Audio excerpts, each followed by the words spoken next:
मेरे बच्चे, मैं तुम्हारी माँ दुर्गा और तुम्हारी माँ वैष्णो आज तुम्हें एक ऐसी खुशी को प्राप्त कराने वाले हैं जिस खुशी को प्राप्त करते ही तुम खुशी से मग्न हो जाओगे। जिस खुशी को प्राप्त करने के पश्चात तुम बहुत ही प्रसन्न हो जाओगे। लेकिन यह खुशी मेरे कुछ खास बच्चों के लिए है जिनको हमने स्वयं चुना है। इसलिए यदि तुम मेरे संदेश को सुन रहे हो तो अंत तक ज़रूर सुनना, क्योंकि अंत में मैं उन बच्चों का नाम बताने वाली हूँ जिन बच्चों को यह खुशी प्राप्त होगी। हो सकता है कि तुम्हारा नाम भी इसमें हो, इसलिए बोली गई बातों को बहुत ही ज़्यादा ध्यान से सुनना, क्योंकि सबसे पहले तुम्हारी माँ वैष्णो तुम्हें बताएंगी कि उन्होंने तुम्हारे लिए कौन सी खुशी चुनी है, अर्थात जो खुशी तुम्हें प्राप्त होगी उसका चुनाव उन्होंने किया है। और मैंने भी एक ऐसी खुशी का चुनाव किया है तुम्हारे लिए जिसको आज मैं बताऊंगी, और सुनकर निश्चित ही तुम प्रसन्न हो जाओगी और अपना नाम सुनकर तो और भी ज़्यादा प्रसन्नता मग्न होकर खुशी से झूमने लगोगी। मैं तुम्हारी माँ वैष्णो। मेरे बच्चे, यदि तुम इस संदेश को सुन रहे हो तो तुम इस बात को समझ लो कि यदि तुमने इस खुशी को प्राप्त कर लिया जिसको मैं आज तुम्हें बताने वाली हूँ, तो तुम सबसे ज़्यादा भाग्यशाली व्यक्ति हो। और यह संदेश भी केवल भाग्यशाली बच्चे को ही प्राप्त होगा। भाग्यशाली बच्चा ही मेरे संदेश को पूरा सुन पाएगा, क्योंकि उन बच्चों का नाम मैं संदेश के अंत में ज़रूर बताऊंगी जो बच्चे इस खुशी को प्राप्त करने वाले हैं।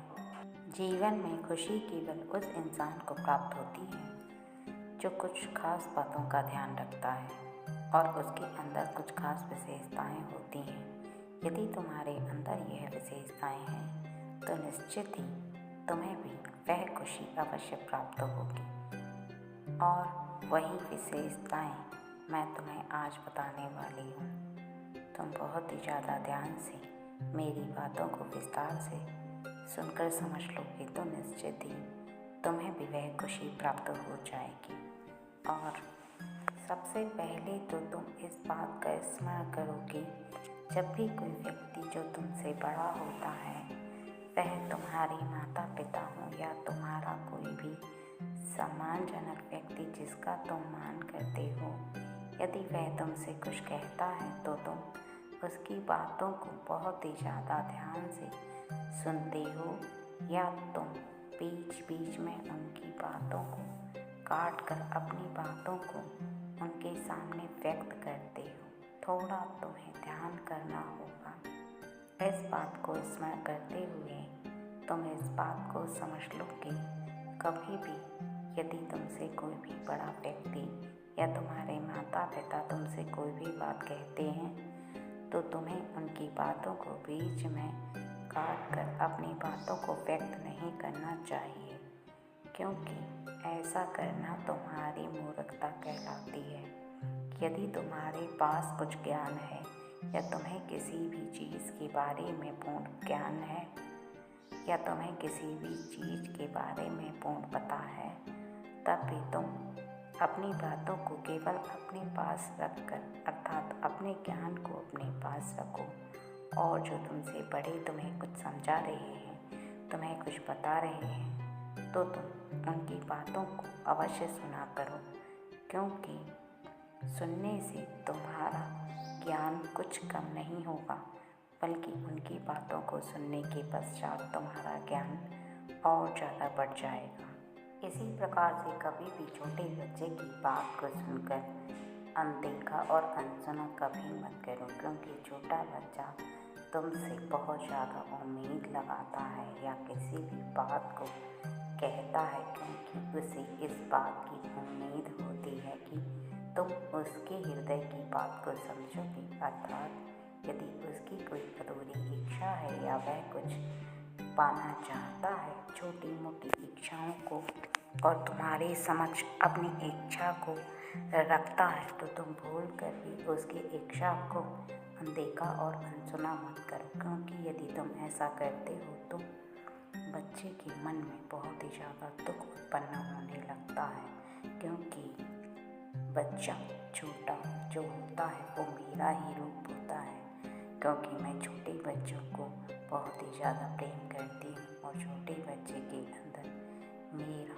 सबसे ज़्यादा वास होता है। अगर इसी प्रकार से यदि कोई ज्ञानी या कोई विद्वान या तुम्हारे गुरुजी या कोई भी शिक्षक तुम्हें कुछ सिखाने का प्रयास करते हैं, तो तुम भले ही उनकी बात मानो या ना मानो, लेकिन उनकी बात को बहुत ही ज़्यादा शांत मन से सुनो। कभी भी उनके विरोध में या पक्ष में खड़े होकर के उनसे ज़्यादा सवाल जवाब मत करो, क्योंकि हमेशा ज्ञान लेने से ज्ञान बढ़ता है, कभी कम नहीं होता। कभी भी इस बात को ध्यान रखो कि किसी भी बात को सुनने के पश्चात उस बात का आकलन करो कि उसने जो कहा क्या वो सही है, कहाँ तक सही है और कहाँ तक नहीं, क्योंकि किसी भी बात को सुनने से वह बात पूर्ण नहीं हो जाती, बल्कि उस पर आकलन किया जाता है कि वह कार्य तुम्हें करना चाहिए या नहीं। इस पर विचार करो और बहुत ही ज़्यादा बारीकी से सोचो।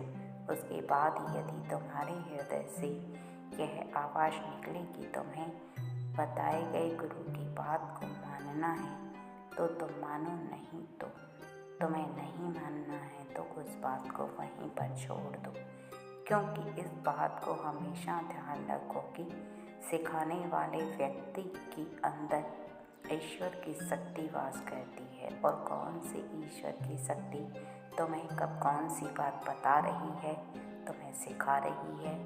यदि तुम सीखने से या जानने से इनकार कर देते हो, तो तुम यह समझ लो कि देवी शक्ति अर्थात मेरे द्वारा भेजी गई उस शक्ति की बात को सुनने से इनकार करने का अर्थ यह है कि तुम उसे नकार रहे हो और उसे अनदेखा कर रहे हो। इसमें यदि तुम्हें कुछ ज्ञान की बात मैं बताना चाहूँ किसी के माध्यम से, तो तुम उसे अनदेखा कर दोगे, तो मैं कभी तुम्हें नहीं बता पाऊँगी उन बातों को जिनको मैं बताना चाहती हूँ, क्योंकि ज्ञान की बातें कभी भी सुनने से रखोगी, तुम अपने हृदय को इतना विशाल बनाओगे समुद्र की तरह। तुम्हारा हृदय हर चीज़ को अपने अंदर संभाले, अर्थात किसी की भी बातों को नकारने का अर्थ है कि तुम अपने हृदय के अंदर उसे विराजमान नहीं कर सकते। और यदि तुम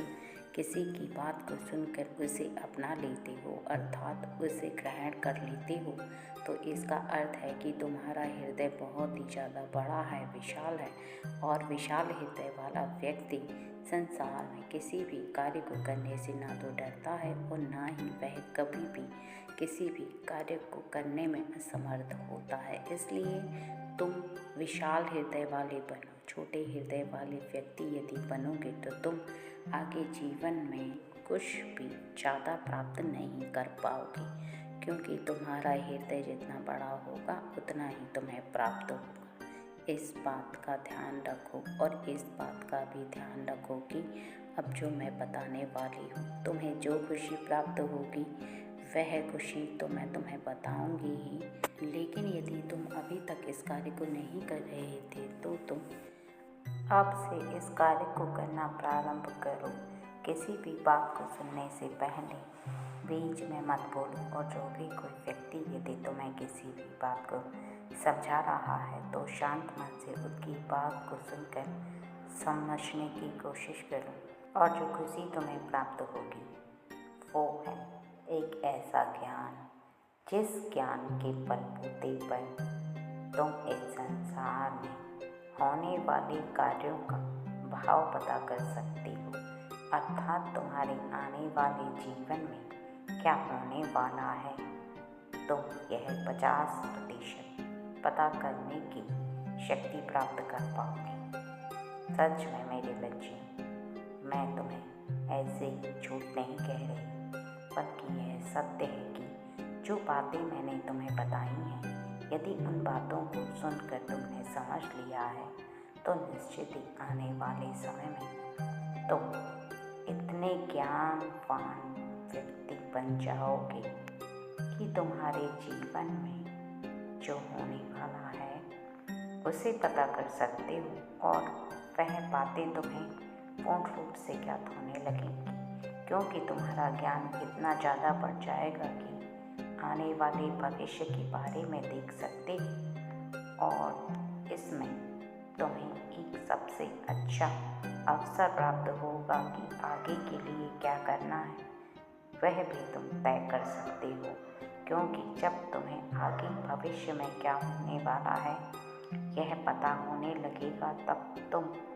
भविष्य में होने वाले कार्य को पहले ही कुछ परिवर्तन कर सकते हो, अर्थात तुम निर्णय लेने में अपना इरादा बदल सकते हो। जो निर्णय तुम ले रहे हो उसमें कुछ परिवर्तन कर सकते हो, अर्थात तुम आने वाले भविष्य को और भी ज़्यादा सुनहरा और बेहतर बना सकते हो, क्योंकि कोई भी व्यक्ति यदि इस बात को जान लेता है तो अपने जीवन में कुछ भी परिवर्तन कर सकता है। और यह कोई साधारण बात नहीं है, बल्कि यह बहुत ही ज़्यादा महान और अच्छे व्यक्ति को भविष्य देखने की शक्ति प्राप्त होती है, जो तुम्हें प्राप्त होगी। लेकिन अभी भी तुम्हें कुछ बातों को जानना ज़रूरी है, और वो कौन से बच्चे हैं, उनका क्या नाम है, वो भी मैं तुम्हें बताऊंगी। इसलिए तुम मेरी बातों को ध्यान से सुनते रहो और समझो मेरे बच्चे, क्योंकि जीवन में किसी भी एक व्यक्ति को ऐसा गुण प्राप्त हो तो वह खुद को भाग्यशाली समझे, क्योंकि इस बात को समझना बहुत ज़्यादा ज़रूरी है कि किसी भी बात को समझने के लिए ज्ञान की ज़रूरत होती है। किसी भी काम को करने के लिए बहुत ज़्यादा बुद्धि और ज्ञान की आवश्यकता पड़ती है। संसार का कोई भी व्यक्ति कितना भी बुद्धिमान हो, लेकिन फिर भी बुद्धि कम ही पड़ती है किसी न किसी ऐसे कार्य पर जिसको तुमने पहले कभी नहीं किया होता है। उस कार्य को करने में तुम्हारी बुद्धि कभी कभी काम नहीं करती और तुम इस बात को नहीं समझ पाते कि उस कार्य को किस तरह से पूर्ण किया जाए, अर्थात आने वाला कोई व्यक्ति ही तुम्हें जिसे वह कार्य आता हो वही बता सकता है कि तुम उस कार्य को किस तरह से पूर्ण कर सकते हो। अर्थात यह तुम्हें बहुत अच्छे से ज्ञात होगा कि संसार का कोई भी व्यक्ति कितना भी बुद्धिमान से बुद्धिमान हो, लेकिन कहीं ना कहीं उसकी बुद्धि रुक जाती है और उसे उस समय यह आभास होने लगता है कि उसकी बुद्धि पूर्ण नहीं है, और ना ही ऐसा संसार में कोई व्यक्ति बना है जो पूर्ण बुद्धिमान हो। कहीं ना कहीं उसकी बुद्धि में कमी होती है, लेकिन एक ऐसा व्यक्ति जो कि दूसरों की बातों को सुनता है और समझता है, उसके पास जो ज्ञान रहता है उसे वह संभाल के रखता है और वह दूसरों से ज्ञान अर्जित करता रहता है, तो उसकी जो बुद्धि होती है वो बहुत ज़्यादा विकास कर जाती है। इतना विकास कर लेती है कि उसके जीवन में जो कुछ होने वाला होता है उसे वह भांप लेता है और समझ लेता है कि उसके जीवन में क्या होने वाला है। मैं और तुम्हारी माँ दुर्गे इस संदेश के अंत में तुम्हें ज़रूर बताएंगी कि उनके नाम क्या है जिनको यह खुशी प्राप्त होने वाली है। मैं तुम्हारी माँ दुर्गे आज तुम्हें बताने आई हूँ कि तुम्हें एक ऐसी खुशी प्राप्त होने वाली है जिसे हम दोनों बहनें प्राप्त कराएंगे और तुम उस खुशी को प्राप्त करोगे। यदि तुम इस संदेश को सुन रहे हो तो निश्चित ही तुम परम सौभाग्यशाली यदि तुम इस संदेश को सुन रहे हो तो निश्चित ही तुम परम सौभाग्यशाली बच्चे हो। इस बात को ध्यान रखो कि उस खुशी के बारे में तो मैं तुम्हें बताऊंगी ही, लेकिन सबसे पहले तुम एक बात को समझ लो कि जिसको ये खुशी प्राप्त होगी उसके नाम को बताने से पहले मैं तुम्हें एक बात को ज़रूर बता देना चाहती हूँ कि तुम्हारे जीवन में जब तुम्हें छोटी छोटी खुशियाँ प्राप्त होती हैं तो तुम थोड़े थोड़े खुश होते हो, और जब तुम्हें जीवन में बड़ी बड़ी खुशियाँ प्राप्त होना प्रारंभ होती हैं तो तुम्हारी खुशी दुगनी हो जाती है। लेकिन खुशी कब प्राप्त होती है और कैसे प्राप्त होती है? अर्थात खुशी जब तुम्हारे मन की मुताबिक किसी भी कार्य को होना तुम देखते हो तब तुम्हारे मन को सबसे ज़्यादा खुशी प्राप्त होती है। जिस कार्य को तुम पूर्ण होना चाहते हो वह कार्य पूर्ण हो जाता है तो तुम उछल पड़ते हो, खुश हो जाते हो, झूमने लगते हो और तुम्हारे हृदय को ऐसा आभास होता है कि यही तुम्हारे लिए सच्ची और आखिरी खुशी थी। लेकिन कुछ समय बाद वह खुशी फिर फीकी पड़ने लगती है। फिर तुम्हारी अगली उम्मीद जग जाती है कि तुम्हें यह नहीं कुछ और चाहिए। फिर तुम्हारी खुशी किसी और चीज़ में बसने लगती है। अर्थात तुम्हें एक के बाद एक चीज़ प्राप्त होती चली जाती है और तुम्हारी खुशियाँ अनगिनत होती चली जाती हैं, क्योंकि तुम्हारी इच्छा से जुड़ी हुई होती है खुशी। जो तुम्हें चाहिए होता है वो तुम्हें प्राप्त हो जाए तो तुम खुश हो, और यदि तुम्हें प्राप्त ना हो तो तुम दुखी हो जाते हो और उदास होकर के चुपचाप बैठकर विचार करने लगते हो कि आखिर मेरे साथ ऐसा क्यों हुआ। बल्कि तुम्हें यह सोचना चाहिए कि सांसारिक मोह बंधन में जो तुम बंधे हुए हो, ये सांसारिक सुख तुम्हारे लिए असली खुशी नहीं है। असली खुशी होती है मन की खुशी।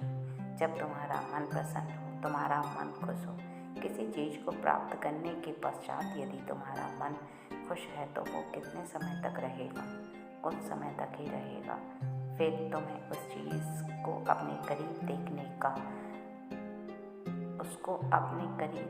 की आदत पड़ जाती है और तुम्हारी आँखों को फिर किसी दूसरी चीज़ की तलाश होने लगती है और तुम्हारी खुशी फिर किसी दूसरी चीज़ में बसने लगती है। असली खुशी तुम्हें तब प्राप्त होगी जब तुम अपने मन को संतोष करना सीख लो। अर्थात तुम्हें जितना प्राप्त हो रहा है उतने में ही अपने मन को संतुष्ट करोगे तो निश्चित ही तुम्हें, क्योंकि संसार की सबसे बड़ी खुशी है तुम्हारे मन का संतोष लेना। अर्थात यह संतोष तुम्हें खुद से उत्पन्न करना होगा। तुम जिस चीज़ को प्राप्त करने के पश्चात यदि खुश रहते हो तो अपने मन को इस तरह से समझाओ कि तुम्हारे जीवन में सब कुछ सही है, तुम्हें सब कुछ प्राप्त हो रहा है। भोजन तुम्हें प्राप्त हो रहा है रहने के लिए, तुम्हें घर प्राप्त हो रहा है, संसार में तुम्हारे परिवार के सभी सदस्य तुम्हारे निकट हैं और जीवन में खुशी को प्राप्त करने के लिए क्या चाहिए यह काफ़ी होता है। और इसी से तुम्हें अपने मन को संतोष देना चाहिए, क्योंकि यदि संतोष दोगे तभी तुम्हारा मन सबसे ज़्यादा खुश रहेगा। खुशी तुम्हें तभी सबसे ज़्यादा प्राप्त होगी जब तुम अपनी खुशियों को सीमित करना सीख जाओगे। लेकिन उसके पश्चात भी तुम्हें एक ऐसी खुशी है जो प्राप्त होनी चाहिए, और वह है तुम्हारे मन की खुशी। तुम किसी एक चीज़ को प्राप्त करने के लिए यदि लगन लगा कर बैठ भी जाओ तो कोई बात नहीं है, वह खुशी मैं तुम्हें पूर्ण करके दूँगी।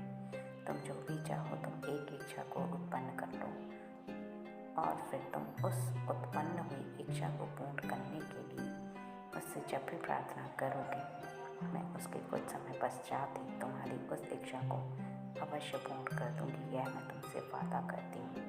लेकिन तुम भी एक बात का ध्यान रखो कि इच्छा दर इच्छा उत्पन्न नहीं करना है। तुम्हें एक इच्छा पूर्ण होने के बाद दूसरी इच्छा को उत्पन्न करना और एक बात के बाद दूसरी बात को सोचना, यहीं पर तुम्हारी सबसे बड़ी गलती होती है और इन गलतियों को ही तुम्हें अपने जीवन में रोकना होगा।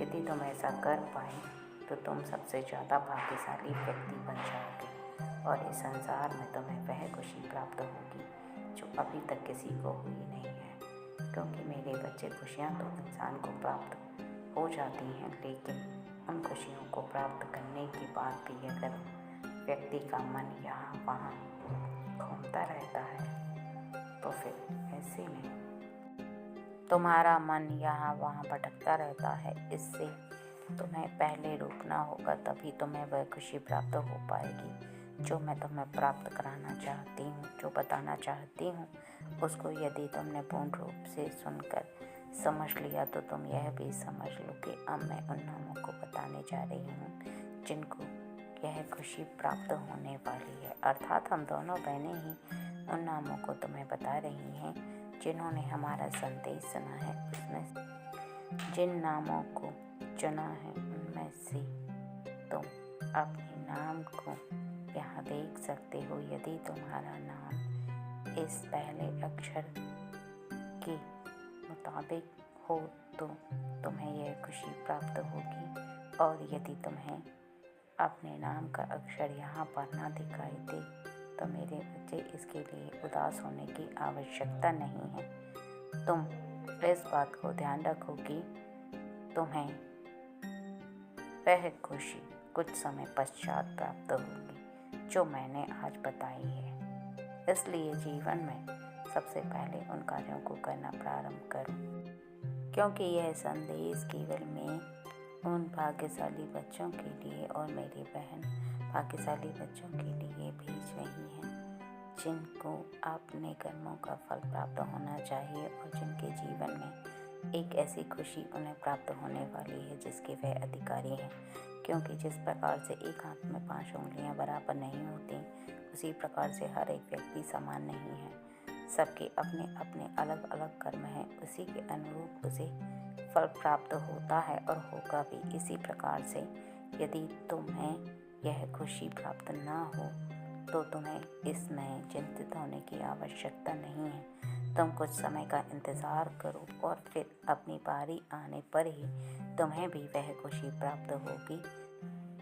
और इसके साथ साथ तुम्हें इस बात का भी विशेष ध्यान रखना चाहिए कि खुशी प्राप्त करना तो सबका अधिकार है, लेकिन यदि ज़्यादा खुशियों के चक्कर में तुम ऐसे मार्ग पर चले जाओगे जहाँ पर तुम अपने असली मार्ग को भटक जाओगे तो तुम ऐसे गुमनाम रास्तों की गलियों में घूमते रहोगे जहाँ पर तुम्हें पता ही नहीं होगा कि असली खुशी कौन सी है और किस खुशी को प्राप्त करने से तुम्हारे जीवन में तुम्हें सबसे ज़्यादा खुशियाँ प्राप्त होंगी। क्योंकि जो पल पल की खुशी प्राप्त होती है उस खुशी से ज़्यादा होती है कि तुम्हें अपने पूर्ण जीवन में केवल एक ही खुशी प्राप्त हो, और वो इतनी बड़ी होगी तुम अपने पूरे भविष्य में जितना भी जीवन जियो और आने वाले जीवन में केवल खुश रहो। एक ही ऐसी खुशी को प्राप्त करो और उसी खुशी के लिए अपना पूर्ण बल लगा दो। हमेशा ध्यान रखो कि ज़्यादा कार्यों पर ध्यान दोगे तो तुम खुश रहोगे, और यदि हाथ पर हाथ बैठे रहोगे तो तुम्हें खुशी प्राप्त ना होकर तुम्हारा मन यहाँ वहाँ उल्टी सीधी बातों में लगेगा, जिससे कि ना तो तुम खुश रह पाओगे और ना ही तुम्हें खुशियाँ प्राप्त होंगी। क्योंकि मन कहीं ना कहीं किसी न किसी बात के बारे में सोचकर अवश्य परेशान होता है। इसलिए हमेशा सोच विचार कर ही अपने किसी भी कार्य को करना प्रारंभ करो और मन की चिंताओं को त्याग दो। जितना ज़्यादा तुम कार्यों को करोगे, अपने आप को बहुत ज़्यादा काम में व्यस्त रखोगे, तुम्हारा मन अपने आप ही सबसे ज़्यादा प्रसन्न रहेगा। उसका कारण केवल इतना होगा कि तुम अपने कार्यों पर ध्यान दे रहे हो और तुम्हारे मन के अंदर कोई भी बात नहीं चल रही, तो तुम्हारे हृदय में अपने आप ही वह खुशी महसूस होने लगेगी, जिसे पाने के लिए तुम यहाँ वहाँ दर दर भटकने को भी तैयार रहते हो। क्योंकि यदि तुम्हारा मन खुश है तो सबसे बड़ी खुशी तुम्हें वही प्राप्त हो रही है, और यदि तुम्हारा मन खुश नहीं है तो फिर तुम्हें कुछ भी प्राप्त हो जाए तुम्हें खुशी नहीं होगी। इस बात का विशेष ध्यान रखो। और ध्यान से कुछ कार्यों को करना प्रारंभ करो, तुम्हारे जीवन में भी तुम्हें वो खुशी प्राप्त होने लगेगी जो तुम प्राप्त करना चाहते हो। सबसे पहले तो तुम्हें बहुत ज़्यादा बोलना नहीं है, दूसरों की बातों को सुनना चाहता है। और यदि तुम्हें कोई भी बात समझाता है, वह बड़ा व्यक्ति हो या तुम्हारे घर परिवार का या तुम्हारा गुरु हो या तुम्हारे घर का सदस्य हो, वो कोई भी व्यक्ति हो सकता है। यदि तुम्हें कोई भी बात समझाए तो तुम्हें प्रेम से सुनना चाहिए। उसकी बात को बीच बीच में काट कर अपनी बात को नहीं बोलना चाहिए, क्योंकि तुम उसकी बात को मानो न मानो यह तुम बाद में भी तय कर सकते हो। लेकिन यदि तुम उसकी बात को काट कर अपनी बात को बीच में बोलते हो तो यह तुम्हारी ही गलती है, क्योंकि हो सकता है कि तुम्हारे ही जीवन में बहुत ही ज़रूरी कोई ऐसी बात हो जो तुम्हें पता ना हो और मैं किसी के द्वारा तुम्हारे लिए किसी के मुख से कह पाऊँ तो मैं कैसे करूँ। यदि तुम किसी की बातों को सुनो ही नहीं और तुम्हें ऐसा आभास हो कि तुम्हें पूर्ण ज्ञान है, तुम बहुत ही ज़्यादा होशियार हो और बुद्धिमान हो। बुद्धिमान तो तुम हो ही, लेकिन किसी की बात को सुनने से तुम्हारी बुद्धि कम नहीं होती बल्कि बढ़ती है। इस बात का विशेष ध्यान रखो। और यदि अभी तक ऐसी कोई गलती की थी तो इस बात का ध्यान रखो कि आगे ऐसी कोई गलती मत करना, जिससे कि तुम्हारी बुद्धि में जो भी कमी हो वह पूर्ण हो जाए। जिस बात को तुम हो सकता है कि अभी तक नहीं जान पाए थे किसी के द्वारा, लेकिन अब किसी दूसरे के द्वारा बताने पर जान पाओगे, तो तुम्हारे जीवन में बहुत सारी खुशी ऐसी हैं जो तुम्हें प्राप्त होना प्रारंभ हो जाएंगी। और ऐसी बहुत सारी बातें हैं जो तुम्हें पता नहीं थी, वो भी पता चल जाएंगी। लेकिन उसके लिए जो बताया है वैसा करना। और कभी भी तुम अपने जीवन में किसी भी बात को लेकर दुखी मत होना, क्योंकि जीवन में किसी भी छोटी छोटी परेशानी से तुम परेशान हो जाते हो या हताश हो जाते हो। दुखी रहकर तुम्हारा मन मायूस हो जाता है, तुम कार्यों को करना छोड़ देते हो, तो यह तुम अपने जीवन में सबसे बड़ी भूल करते हो।